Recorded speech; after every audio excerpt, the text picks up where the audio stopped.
There's a lot of influencers that are scam artists, and I don't necessarily think they're bad people. I don't think they start off scamming. It's a scam. It's a scam. And I refuse to be scammed. With let's just fuck people's lives up and screw them out of money.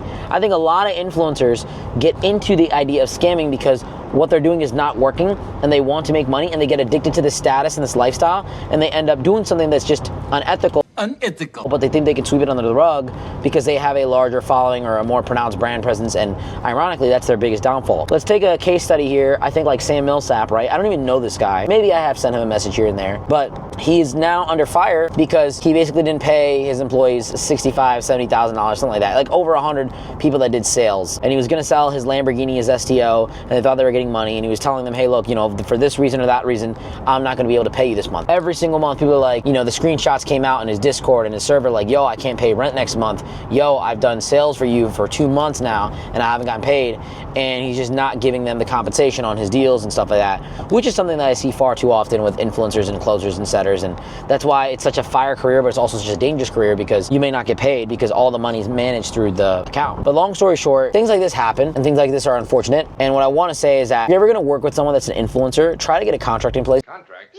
Or try to like understand more about them and talk to people that work with them and see their tenure and their activity over the past years, because influencers are notorious for not paying people. Most of the influencers I know here in Miami, they do good. There's a lot of guys that make money, but there's some that don't make money. The rent and the Lambo payment is it. Everything else, they don't go out, they don't go to dinners, they don't do anything like that because they just don't have the money. And that's fine. If you want to prioritize all your money towards your rent and your Lambo and you use that as your marketing piece and you're generating profits, great.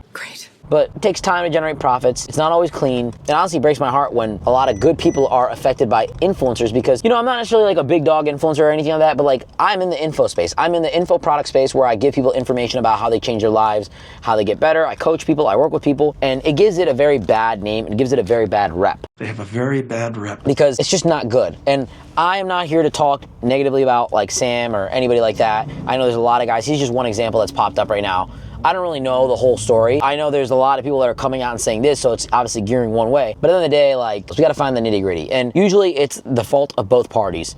If you're not getting paid for services you've done and you work for someone for 5 months, which is what these guys did, 5 months without pay, what the fuck is going on? What the fuck is going on? Like, why did you not pull away the first time someone did not pay you? If someone does not pay you for a month and you're brand new and you just start working with them, that's a red flag. If someone is not being consistent with you after you just met them, that's a red flag. There are times in my life where I've delayed a payment, and sometimes because I didn't have the money and I knew I was getting it, but I've never done it in a way where I've just straight up lied to people. That's what pisses me off the fucking most. That pisses me off. People just lie and delay and delay and delay, and at some point you gotta stop working with them. You gotta stop the act, because when you're so desperate that you need the money and you're willing to do anything to get the money, that puts you in a very bad position. You know, this situation, $60,000, $70,000 is a lot of money. It's a yearly salary for some people. It's a good amount of money. It's not small at all. I would be fucking livid. But at the end of the day, you gotta pull the string at some point. If you do that and you're not getting paid for 5 months, which is what the story's about, I don't understand how you're not stopping the work. After 5 months? 5 months. After half a year? If you knew your girlfriend was cheating on you 2 weeks after you guys met, you'd probably break up with her immediately when you find out. If you hired a landscaper and the first time he was supposed to cut the lawn, he didn't do it, you'd probably not want to hire him again. And the reason that you work for someone or do anything for someone is because you provide a service and they provide a service to you. And the service they provide to you is money. They pay you for the service you provide for them. Service to service. One of the services that people can provide for you is giving you money. That's how I think. Your clients are also looking at you as a client because you're someone in their life that they are financially budgeting